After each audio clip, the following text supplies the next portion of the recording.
ആദ്യമായിട്ടൊന്ന് പെണ്ണാവിലേക്ക് ചെന്നപ്പോൾ അവളുടെ അച്ഛനെ അട്ടി ഓടിച്ചില്ലടാ. ഒരു ഇൻസൾട്ട് ആയിപ്പോയില്ലടാ. ഇത്രയും നല്ല ജോലിയും കൂലി ഇല്ലാതെ വെറുതെ വല്ല കാടടിച്ച് നടക്കണം കുഴപ്പമില്ല. ഇത് നീ അത് വിട്ടടാ, നീ അത് വിട്. നിന്റെ കൂടെ എന്റെ സപ്പോർട്ട് നമ്മൾ കാണും. നീ അത് വിട്ടുക. എടാ നിനക്ക് എന്തെങ്കിലും തോന്നുന്നുണ്ടോ എന്റെ ഭാഗത്ത് എന്തെങ്കിലും കുറവായി? ഇല്ല ഒന്നും തോന്നില്ല. നീ അത് വിട്, ആ കാര്യം നീ വിട്. പോട്ടടാ, അത് പോട്ടാ, അതോർത്ത് സങ്കടപ്പെട്ട് കഴിക്കാതാ. കുറെ നാളായിട്ട് എനിക്ക് ഒരു കാര്യം പറയാൻ ആഗ്രഹിച്ചാണ്. എന്താടാ? പിന്നെ നിന്റെ പെങ്ങളെ എനിക്ക് ഇഷ്ടമാണ്. നീ ഏതർത്ഥത്തിൽ എടുക്കുമെന്ന് എനിക്കറിയില്ല. നിന്റെ മോനെ കൂടെ ഉണ്ടാകുന്നതാ. ഇതാണ് എന്റെ മനസ്സ്. നീ ഇത്ര നോട്ടിപ്പെടേണ്ട ആവശ്യമൊന്നുമില്ല. നിന്റെ പെങ്ങളെന്ന് പറഞ്ഞാൽ എന്റെ പെങ്ങളാണ്.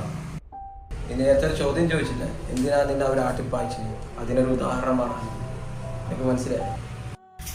സോറി കേട്ടാ, പെട്ടെന്ന് ആ ദേഷ്യത്തില് ചില കാര്യങ്ങൾ അങ്ങനെയാടാ. അങ്ങനെ പെട്ടെന്ന് ആർക്കും ഉൾക്കൊള്ളാൻ സാധിക്കത്തില്ല. അത് നിന്നെ ഒന്ന് മനസ്സിലാക്കി തന്നേ ഉള്ളൂ.